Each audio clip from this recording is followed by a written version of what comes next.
Good morning, everybody. So Neuraspace, last year, mentioned when we were 3 years old, 30 people, 300 satellites. This year we're 4 years old. We're still 30 people, but we've got maybe 400 satellites on our platform, so growing. We provide, so we've heard about data, we've heard about the importance of doing signal processing, we've heard about data correlation, we've heard about actionable intelligence. What we actually do is we take all of that and we want to make sure that operators can integrate all of that, more automated operations, making sure that they can actually be profitable. And where SSA data isn't just information on the side, but is fully integrated in operations. So that's how we funnel most of our customers so far. We're based in Portugal. We had actually a major event. I think we're going to be talking about the interplay between civilian and defense. We had a major event last week in Portugal where we inaugurated our optical telescope, which has produced wonderful data so far. We can do orbit determination down to below 20 meters now with this one asset. We're going to have a new asset coming up in Chile in just a couple months, and that's going to be even better.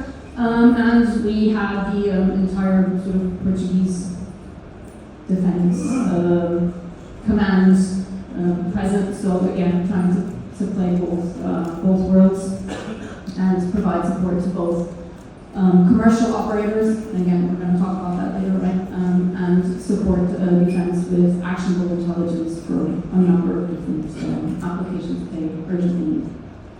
So. Yes, we are very much active in the commercial market segment. We do want to make sure that, as I said, satellite operators can do their business very profitably. We believe that we are part of that, and obviously our customers are telling us that that's the case. Of course, as Melissa was saying, there's a very diverse set of customers, and we want to see government, civilian, and defense players as part of those customers. I'd say that one of the things that probably needs to change is also the way they relate to us, right? So it's not a new story. We keep on repeating it. Will defense players buy solutions? Will they buy, or are they just interested in buying products? And I think that's the interesting conversation that we have.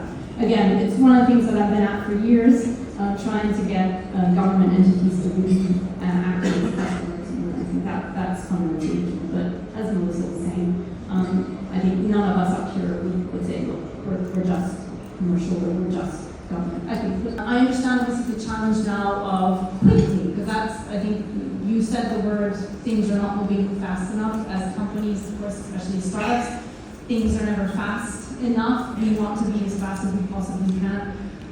For a government to understand what are next steps and then move and implement those changes really quickly, obviously it's always been a challenge, probably will always be, because they're also concerned about making the right decisions and implementing right. Okay, and I think that's been part of the issue so far. There's been a lot of noise as to where will fundamental service stop, where will a tailored service, as Luisa was pointing out, right? So a government entity providing a tailored service, I'm not a fan of that, because again, I also don't believe that should be the case.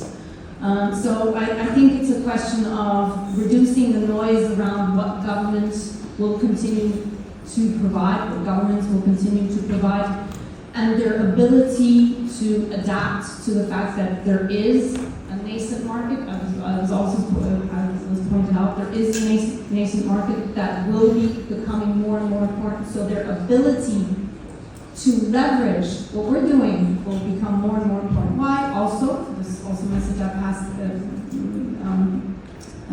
brought in the past before.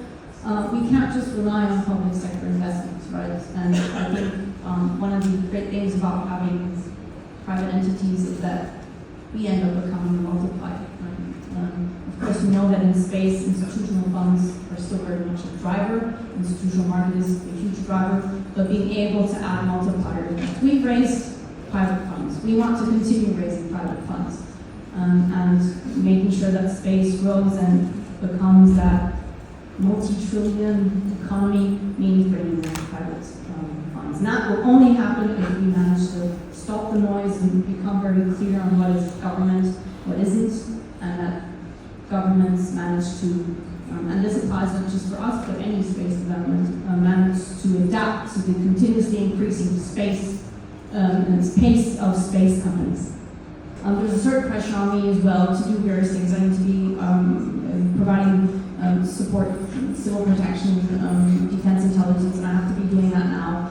There's a changing resistance, so it's like a changing puzzle with changing puzzle pieces continuously, and to be able to navigate that and take into account how capabilities are changing, it's certainly a challenge, right?